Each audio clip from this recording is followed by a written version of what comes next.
Welcome to What the Frac. We are your fractional team, and today we break down marketing trends, strategies, and tactics in 30 minutes or less so that you can do the fun stuff like be creative. Welcome. Oh, we got to get it. We're just so excited today, Tamara.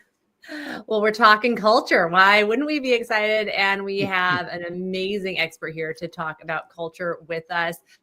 And particularly one of my favorites, rebel culture. So Michael, thank you for being on the show with us today. Your new book came out. You are an expert in company culture. I'm going to give you a real intro, but thank you for being here. Well, thanks so much for having me. I'm really excited, and I love that intro. That was like that just got me fired up. That was great. Well, so for anyone who doesn't know you, let me talk about some of your fantastic accolades. So Michael Sonbert is a best-selling author, performance coach, and founder of Skyrocket Education and Rebel Culture. He spent 20 years helping leaders from Fortune 500s to public schools build stronger teams, fix toxic culture, and actually lead with purpose. His leadership strategies are taught at Notre Dame, and his client roster includes Google, Oakley, and more. And this is the time, if your culture needs a little bit of wake-up call or you're thinking about how to build your culture, this is the discussion you want to be in today.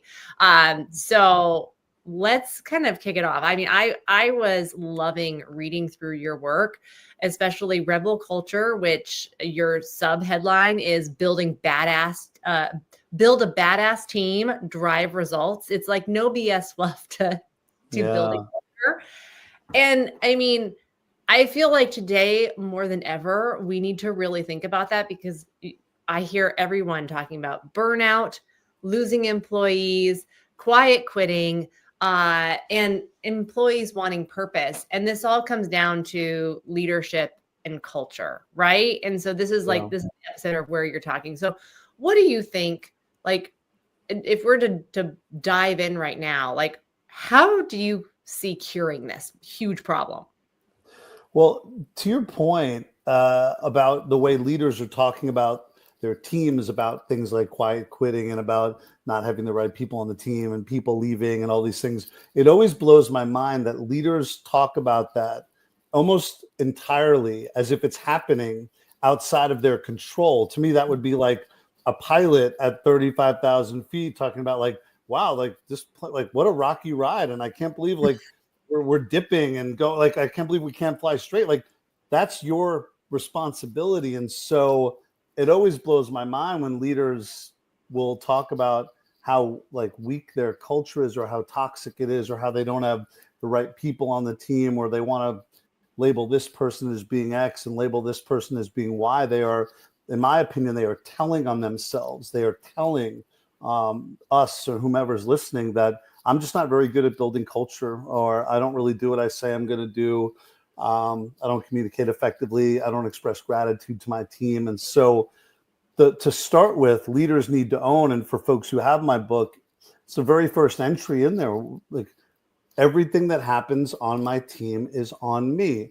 I've either created it or I am allowing it to exist. And if we can adopt that mindset, that's a great starting point. A lot of leaders don't want to do that. It's easier to come home and tell your spouse or your roommate or your buddies over a glass of wine or a beer about how you're surrounded by a bunch of morons who don't care in the same way that you do. But that would be like a sports coach, just chalking up their performance to terrible players. And it has nothing to do with me. It has everything to do with you. So Tamara, to your question, it starts with leaders owning, this is my responsibility. If we can't get there, we're going to have a lot of trouble making change beyond that. Yeah, I love this. I think that for me, what I see is there's two camps, or at least with our audience, right? Who are generally startup, small, mid-sized businesses, not necessarily. We have some in the corporate realm, but what I generally see is two camps. Either they are in the camp where they've started building their team. They realize they don't have the right processes. The leader is generally the bottleneck, and the team has kind of checked out, for lack of a better term, because they don't have the support needed to do what they need to do. Or they are in a spot where they haven't started building their team yet, and they're trying to think about all the ways that they can build a culture on with a small team, or it's a very small team, right? So in those two camps, where would you have them start in terms of moving in the right direction? Well, it's a great question. And Nicole, part of what you described there is something we see play out across the board, which is particularly with startups, I have a really good idea. And that's the thing I care about. I don't care, or at least I haven't cared about actual leadership. I was talking to a career coach recently, and I said, do you ever have the term leader? When you're talking to, then they were talking to little kids, and they talk to kids in high school as well, but would you ever just like have leader as an actual job? And she'd said she'd never thought of that. And I just thought of it in that moment, but most people don't say, I want to be the type of person that people will follow to the ends of the earth. You know, you ask a law school student, do you want to be a terrible lawyer who people make fun of and who loses every case? They would of course say no. Ask somebody in med school something similar. Ask a plumber, ask anybody who does any role. They would say, I want to be great at this thing.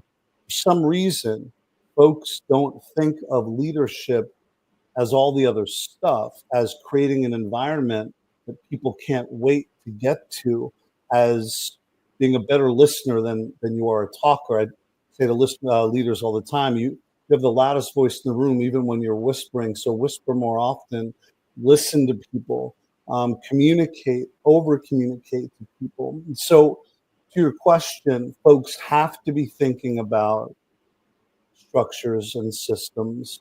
It's not sexy for people who invented the new thingamajig to think about, hey, we've got to really define adult expectations here.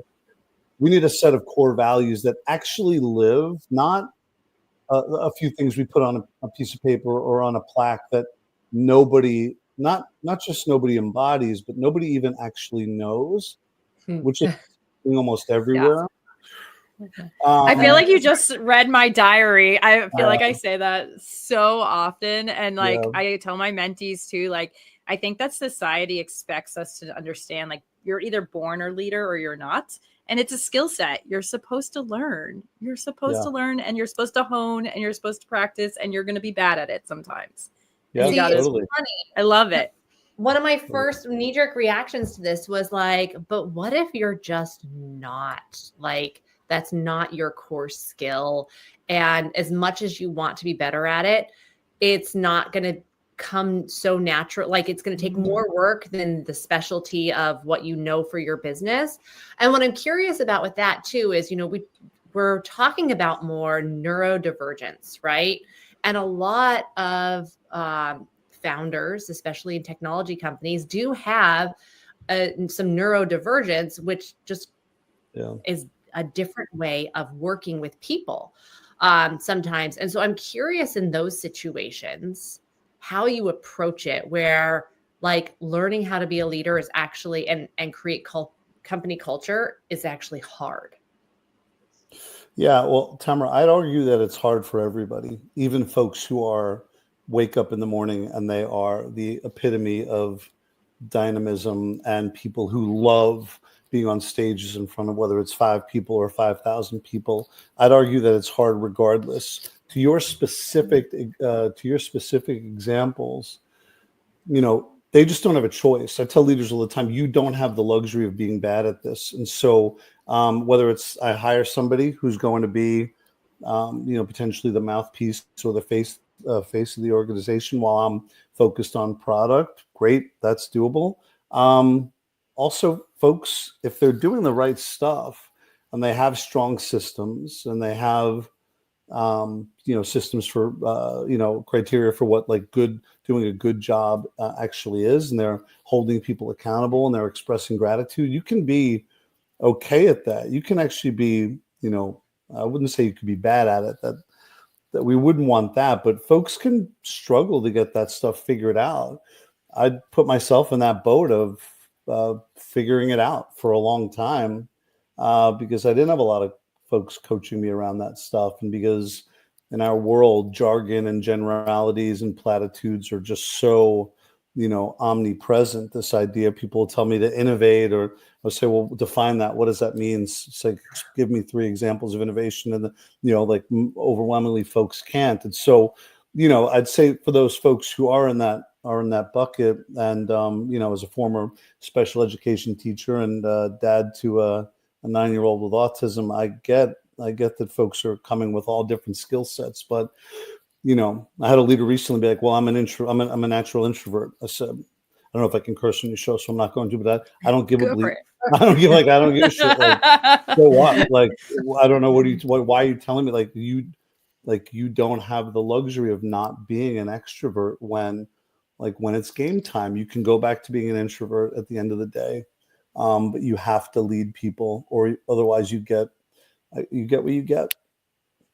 I think that I love what you're saying, because on one hand, you're right? Like, and I mean, you're right on everything, but on one hand, you're very much right in the sense that I get that same feeling of like, you're a business owner, you are a leader, like the things that you don't like about that are still a privilege to be able to do these things. Yes. And so you either have to find, at the end of the day, you either have to do it and be good at it and figure it out, and there's no shame in this piece either, which I've found as I've gotten older to appreciate more, is that what I call the zone of genius is like, if your zone of genius is product and you got into this because you're really good at product or you're really good at marketing, there's actually a level of leadership by you actually being transparent about that, understanding that, either hiring someone who could do the things that you can't, or being transparent with your team and having them fill the spaces that you may not be able to have. And there's a form of leadership right there that people don't see. They think everyone has to be the Mark Cubans and the big guys of the world. There's a leadership portion there. I do like Mark Cuban. Yeah. I like him as well. But Nicole, it's a great point. And what happens is, oftentimes ego gets involved and leaders see that as some sort of defeat if I have to do that. And that this is so hilarious to me. And it's a very serious topic, but it's hilarious to me because what happens is a leader who is unwilling to hold people accountable, who has 90-minute meetings to nowhere, as I call them, who's sending 4 emails a day because they forgot to send just 1 email with all the information, who's driving their team insane with unclear expectations and all these different things. Everybody's onto them. Everybody knows it. People are smart. It's not like they're fooling anybody. They'd have so much more buy-in from their teams if they did what you were describing, which is like, hey, folks, I'm just not great at that, right? But Tamara is. And so we're bringing Tamara on board, and she's going to support us in X way. And that would be such a refreshing thing for employees who are leaving the workday, whether it's virtual, in person, whatever. And they're like, wow, my boss really is not good, right? Well, I feel like I'm wondering how to frame this correctly. I feel like if you have been in a company that had really great culture, then you're lucky and you know exactly what it's like to then be an awful culture. But there's so many people who maybe have never been in a company with great culture because it is not the norm. Great culture. I mean, I've had way more experiences of awful culture than I have had of like, wow, I would follow this person to the ends of the earth and I come home every day really happy. Yeah, and it's a great point. And to that final point, I'll make one distinction that leaders often don't make, which is that like I come home really happy. I'd follow this person to the end of the world, and my job is really hard, and I'm held highly accountable to doing a very good job, and feedback is precise and it's actionable. And so oftentimes leaders conflate those two things and they think, well, I want people to be happy, which I do too, and I think we all should, but happy doesn't mean easy, and happy doesn't mean that I take my foot off the gas, and happy doesn't mean that I don't hold folks accountable and all these different things. I mean, 91, I just saw some data recently, 91% of the workforce thinks that their bosses can do a better job holding people accountable. And that's always like, it's a shock when I say that to leaders. I think it was from Forbes, or I think it was Harvard Business Review, but like almost everybody is saying, like, tell us what to do, hold us accountable for doing a good job. And so, to your point, Tamara, so many people are just think that, work sucks, my boss is an idiot, this is the way it is here. And to me, like, the idea that there are millions of people who on Monday morning are wishing for Friday afternoon and saying things like, only 4 more days left, is Monday scary or Sunday scary. It's bonkers to me. It's absolutely bonkers, right? Like wishing weeks away, wishing days away, like that is not, I don't believe that's what we're here for. Well, I think what you're saying, and it should be the thing that's pretty obvious, is company culture isn't just kombucha on tap and like a great town hall. Company culture is the systems, the feedback. What else is in there that is the company culture that makes that secret sauce to a great you got two. Yeah, 2 of them. Feedback and coaching, as you mentioned, systems. A lot of like visionary leaders don't want to talk about systems. They think, to your point, it's, you can show up whenever you want. And, to your point, kombucha on tap. But I think of, you've heard the expression that culture eats systems for breakfast. I actually think systems is the engine in the car that is culture.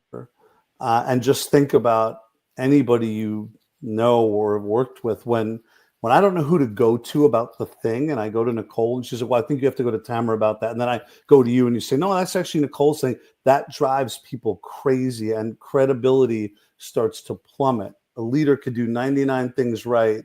That is an employee's experience, even one time, credibility starts to plummet. So it's systems, it's communication, effective communication, it's feedback and coaching, and then there's accountability, which so many leaders see as a bad word. I think it's the kindest thing you can do for someone to say, hey, we agreed that we were going to be here. We're currently here. Let's talk about how we can bridge that gap. But in the absence of really clear expectations, which fall back in that systems bucket, it's hard to hold people accountable when there's nothing to hold them accountable to. It's really funny because, and we keep saying funny, it's not funny, but it is funny, right? It's funny because when I started really young, I built my first business extremely young.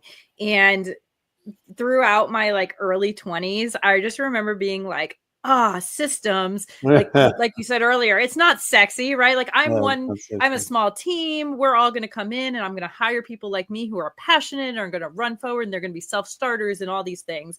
And as I've matured at business and as a leader myself, I now go into companies literally helping them build those systems, which I find, Tamara can tell you, I'm geek out over systems all the time. Yeah. And it's we would jump on calls to go over, hey, I created this. What do you think? Yeah, look what I created. I love it. But the reason that I think that it's become such a big thing for me as I've looked at businesses and matured through my business career is that, like you said, what generally is the issue is that there's a lack of expectation and transparency around that expectation.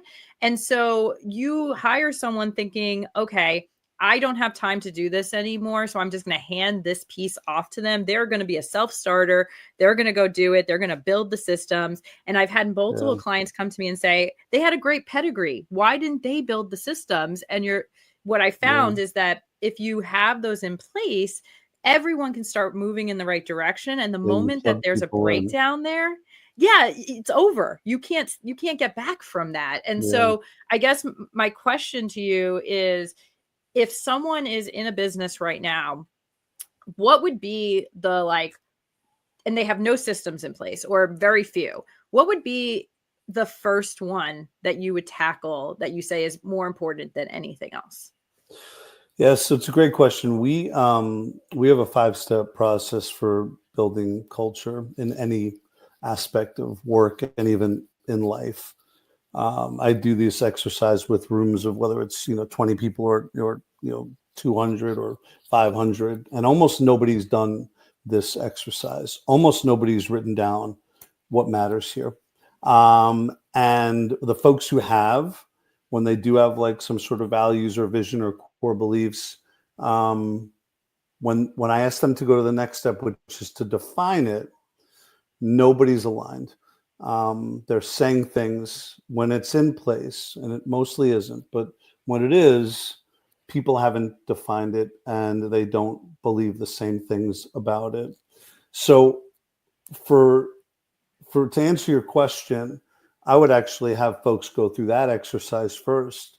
What matters here? What do we care about? What do we care about unwaveringly? Is it simply financial success? Okay, cool. I would disagree, but that's great for you. Great. So then we want to create systems around goal tracking, around KPI, around KPI updates and things like that. What do we care about here? Is it feedback and evaluation? Well, then we want to create feedback and evaluation systems that really matter. But if you were to ask me, like in isolation, forgetting about that, hiring protocols matter more than anything. You mentioned the person who comes on. It's a huge mistake that leaders make. I hired a really smart person. They used to work at this company, and now they're just going to do the thing. It almost never works out, and it leads to frustration from the leader who wonders, why is Michael doing it that way? Well, because Michael's not a mind reader, and he did it that way at the last place. And so I talk to leaders all the time. Your hiring processes should hammer, what you all care about. If you care about data analysis, then folks should be looking at a data set, and they should analyze that and create a report based on that. If you care about coaching and feedback, then they should present something to you and you should provide coaching and feedback to them. If you care about presentation and what it looks like to stand in front of people and sell them on your ideas, they should do that. But there should be consistent messaging around what matters here, how we operate here, what we do when there's a problem. And the more effectively we get those hiring protocols in place, the more we have the right people, quote unquote, on the team. We touched on it a little bit, but I want to kind of hammer home. I want your perspective on this, because when you think of company culture, or I guess I'm going to say that sometimes I think this way and I know that I'm wrong, like company culture is a nice to have, right? But it is not. It is probably one of the most important things to your company's growth and the biggest liability to the cost of doing business if you do it wrong. So can you explain a little bit more about like how do you leverage company culture as a part of your actual like financial revenue growth of your company? Yeah. Well, you're right. A lot of leaders do see it as this nice to have, but the data is pretty clear that when folks are happy, they are more productive. When folks feel valued, they are more productive. I just shared some data with some teams yesterday in organizations where leaders are consistently expressing gratitude to their staff. Folks are 3 times more likely to stay. And that's just gratitude. And we go through this like process of like what it looks like to look Nicole in the eye and be like, hey, before we start the meeting, can I just say like, just thanks for doing this work alongside me? Like I don't know, like thanks for trusting me and thanks for being a valuable part of what we're doing here. It's not super specific. It's authentic. But places where people are doing that and they believe that they should take time to do that and not the nonsense that sounds like I don't want to thank people for doing what they're supposed to be doing, or I'm not going to thank people for doing their jobs, when we thank people all the time for holding doors for us, or for the busboy putting our water, giving us a glass of water at the restaurant. We thank people all the time for doing things that they're supposed to do. And so folks when they're happier, they're more productive. They're less likely to leave. the amount of money it costs a team to actually have somebody in a key position, particularly a C-level position, leave and then having to onboard a new person. It's an enormous amount of money. It's like some sort of 18-month type process to even do that. And so folks are losing people and losing good people because they're frustrated. The amount of time people in organizations, leaders in organizations are spending trying to find the thing that Michael said he was going to send, but that nobody set a deadline around. And so now Nicole's frustrated because she's waiting for that thing and can't get it to Tamara because Michael hasn't sent it her way yet. The amount of wasted time on emails and on frustrated communications and potentially gossip and all those different things, because we don't have an expectation here that deadlines matter and that we meet them or that we communicate in advance that we need an extension. It's costing folks productivity, it's costing folks people, and it's costing folks frustration. And I mean, how can you have a great team if those are part of that's part of your norm? I read an article recently talking about, because, we hear this a lot, like the young generation, they don't stay at jobs. They don't, they expect everything, all this stuff. Right. And we had another COO on here who talked about how the younger generation is actually an asset that we should be learning from a little bit. Yeah. But in this article, they talked about how they basically found, I think it was like a set of 100 companies, and the younger employee had left. And when they came back and asked them if they would have given you a raise or whatnot, would you have stayed? They said yes. And when they asked why they left, it was because they felt that they were not appreciated, and they felt that they couldn't have that hard conversation with their leaders. And when they went back to the C-level, they said the promotion was set for next week, or the promotion, we really do appreciate them. And anyone who's hired knows how much time, effort, resources, money goes into hiring, onboarding, training someone. If they could just have those transparent conversations, we could be keeping people around and they could be happy in a much longer capacity. Do you have like any client transformation stories or anything that like still shocked you about adding a little bit of procedure, adding a little bit expectation and transparency, and seeing a huge transformation in a company? Yeah. Well, we have a bunch of them, but I'll speak specifically about one actual partner that we were doing some work with actually this week, where when the leader got there, 50% of staff, they were averaging 50% of staff leaving a year, which is insane. Wow. Their 360 survey results were in the 40s in terms of strongly agree, 40%, 40th percentile, 50th, things like that. They're now, I think, going to lose 3 people potentially this year versus, half their staff. And their scores are in the 80s and 90s and some 70s as well. But to my point I made with Tamara earlier, nobody there would say it's easy to work there. It's hard. It's very challenging work. But everything that's expected is clear.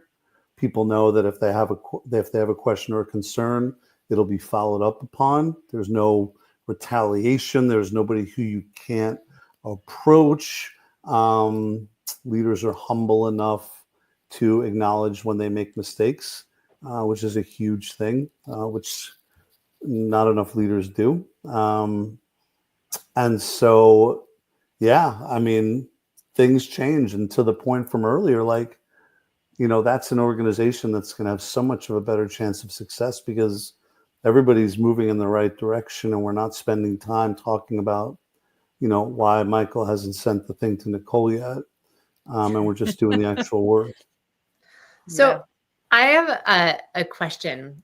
So most business leaders would actually probably think that they're doing a great job doing company culture, whether they are right or wrong. And probably most of the time, there's a lot of things that they could be doing better. But for that person who either thinks that they're doing a great job or a good job or good enough, how do you help them evaluate themselves so that Good question. a leader can actually see where they are at? What are like those key indicators that they should be looking for to see if is it just, oh, it's a hard job, or is it, no, your leadership could use a little bit of work?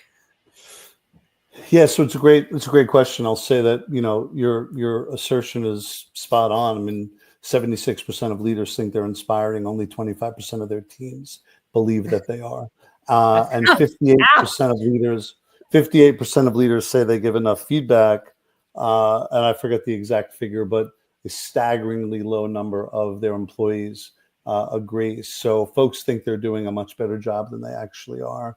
There are the formal things like employee surveys and interviews. We do audits of organizations. I just did one last week for a group, a big group out in England.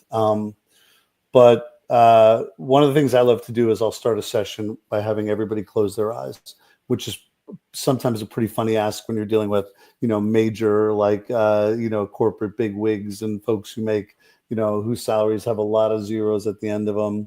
And I just describe a workplace where it's not all bad, and it's not doom and gloom, but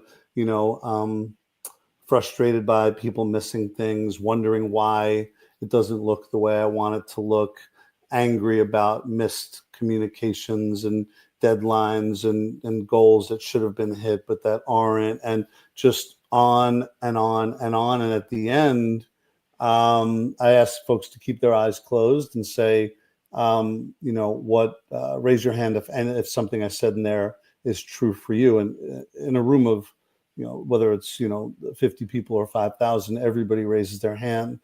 It's a really powerful exercise for people to both get present to like, that is my experience. But so let's just call it what it is. But two, other people are in the same boat, and there's a level of vulnerability that I'm able to feel when I'm asked to turn to my neighbor and share, and we're saying a lot of the same things. Wow. I mean, I think that, I guess the question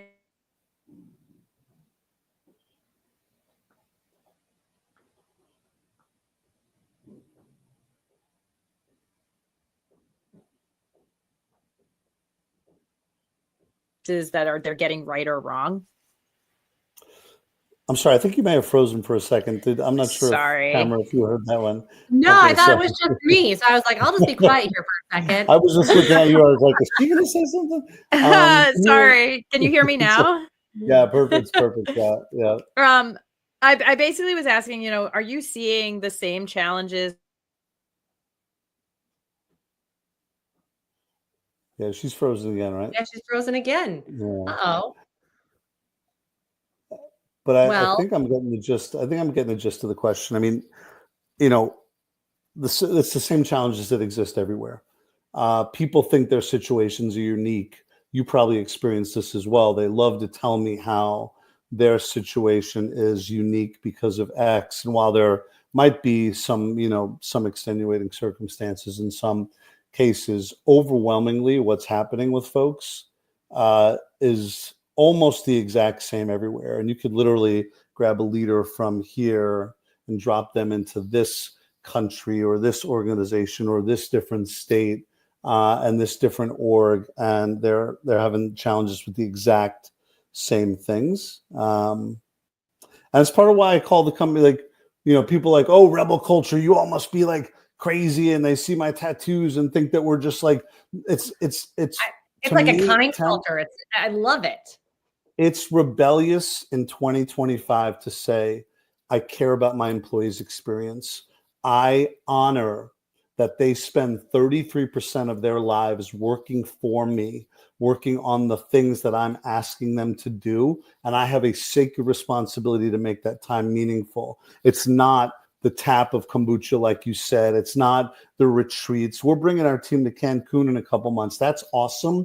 But that in isolation, that in the midst of a terrible, frustrated, toxic culture falls entirely flat. People don't want to go. They're not coming to the dinners, or they're there and they're smiling out of the corner of their mouths, looking at their watches, wishing they can get out of there. It is rebellious in 2025 to say, yeah, I'm going to go tell Tamara that she's doing a great job right now. Even though I don't have to, I want to talk to her. I want her to feel good about working here. And almost nobody's doing it. I love it. I make a habit of telling everybody that's on my team, thank you at the end of every day. That's something that I've done for a long time. Just thank you for your hard work today. I appreciate it. And it's it's maybe there's been some days that it slips through the cracks, but it is one of my main things that I've always tried to do, especially because I push teams hard. So if there are like 3 action items that people can take from this, what should people do or analyze or think about in order to make their company culture the best that it can be? Yeah, I'll give you 5. There are 5 keystones. 1, define what matters. You cannot hit a target that you can't see. Most leaders are driving in the dark. They have a sense of what they care about. They have a sense that customer service matters. They have a sense that collaboration matters. They have a sense that problem solving matters, but nobody's defined it.